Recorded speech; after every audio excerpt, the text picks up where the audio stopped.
সম্মানিত ভিউয়ার্স, আসসালামু আলাইকুম ওয়া রাহমাতুল্লাহি ওয়া বারাকাতুহু। আশা করি সবাই আল্লাহর অশেষ রহমতে ভালো আছেন, সুস্থ আছেন। এই চ্যানেলে আরেকটি নতুন গুরুত্বপূর্ণ ভিডিওতে আপনাদের সবাইকে স্বাগতম। আজকে আলোচনা করব 17তম শিক্ষক নিবন্ধনধারীদের কাল ফের মানববন্ধন কর্মসূচির পরিকল্পনা। বিস্তারিত থাকছে ভিডিওতে। এই ভিডিওটি দেখার আগে যারা এই চ্যানেল একদম নতুন তারা অবশ্যই চ্যানেলটি সাবস্ক্রাইব করে পাশে থাকা বেল আইকনটি প্রেস করে দিন। আর যারা ইতিমধ্যে সাবস্ক্রাইব করেছেন তাদেরকে জানাই অসংখ্য ধন্যবাদ। 17তম শিক্ষক নিবন্ধনধারীদের কাল ফের মানববন্ধন কর্মসূচির পরিকল্পনা।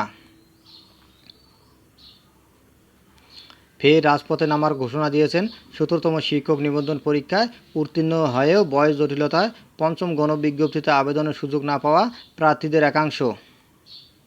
অন্তত একবার আবেদনের দাবিতে তারা রাজধানীতে এনটিআরসিএ অফিসের সামনে মানববন্ধন ও প্রতীকী অনশন করার পরিকল্পনা করেছেন। আগামীকাল মঙ্গলবার 4 জুন সকালে এনটিআরসিএ কার্যালয়ের সামনে মানববন্ধন ও অনশন কর্মসূচির পরিকল্পনার কথা দৈনিক শিক্ষা.com-কে জানিয়েছেন তারা। এর আগে গত 3 মাসে তারা রিট ব্যবসায়ীদের খপ্পরে পড়ে লাখ লাখ টাকা খুইয়েছেন। শিক্ষা মন্ত্রণালয়ের তস্য জুনিয়র কর্মচারীদের ফাইলে মিথ্যা পজিটিভ আশ্বাসের পেছনেও লাখ লাখ টাকা খরচ করেছেন। হতাশ হয়ে পড়া 35 ঊর্ধ্ব 17তম নিবন্ধনধারীদের কয়েকজন দৈনিক শিক্ষা.com-কে এসব তথ্য জানিয়েছেন। অবশেষে ভুল বুঝতে পেরে তারা এনটিআরসিএর সামনে ফের মানববন্ধনের পরিকল্পনা করেছেন। মানববন্ধনের অন্যতম সমন্বয়কারী রাজ্জাকুল হায়দার, জমির উদ্দিন ও উত্তম সরকার। তারা বলেন, অন্যান্য গণবিজ্ঞপ্তিতে বয়সের ছাড় থাকলেও তাদেরকে সে সুযোগ দেওয়া হচ্ছে না। তাই তারা বয়সের ছাড় দিয়ে আবেদনে বয়সসীমা বৃদ্ধির দাবি জানিয়েছেন। তারা বলেন, 2020 খ্রিস্টাব্দের জানুয়ারি মাসে 17তম নিবন্ধনের বিজ্ঞপ্তি প্রকাশ করা হয়। চূড়ান্ত ফল প্রকাশিত হয় গত বছরের ডিসেম্বরে। একটি নিবন্ধনের কার্যক্রম শেষ করতে প্রায় 4 বছর লেগেছে। এতে তাদের 739 জনের বয়স পার হয়ে গেছে। তাই এখন আবেদনের সময়সীমা বৃদ্ধির দাবি তাদের। তারা বলেন, তারা প্রিলি, রিটেন ও ভাইভা দিয়ে একটি শিক্ষক পদের জন্য বাছাই হয়েছি, অথচ আমরা শিক্ষক পদে নিয়োগ পাচ্ছি না। এনটিআরসিএ তাদের জীবন থেকে 4টি বছর কেড়ে নিয়েছে।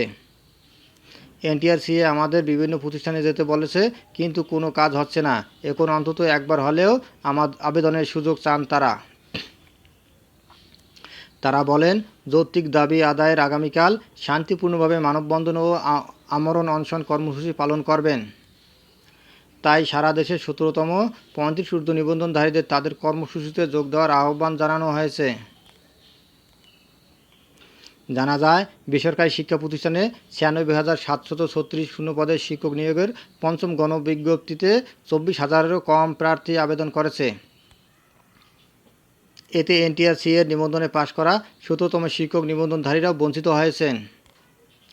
উল্লেখ্য, এর আগে একই দাবিতে জাতীয় প্রেস ক্লাবে ও এনটিআরসিএ কার্যালয়ের সামনে একাধিকবার মানববন্ধন করেন 17তম নিবন্ধনের 35 ঊর্ধ্বরা। এছাড়া আবেদনের সুযোগ চেয়ে জনপ্রশাসন মন্ত্রণালয়, শিক্ষা মন্ত্রণালয় এবং এনটিআরসিএর চেয়ারম্যান বরাবর স্মারকলিপি দিয়েছেন তারা। ধন্যবাদ জানিয়ে বিদায় নেওয়ার আগে আবারও অনুরোধ জানাই, যদি ভিডিওটি ভালো লাগে এবং সর্বশেষ আপডেট ভিডিও পেতে চান তাহলে অবশ্যই চ্যানেলটি সাবস্ক্রাইব করুন।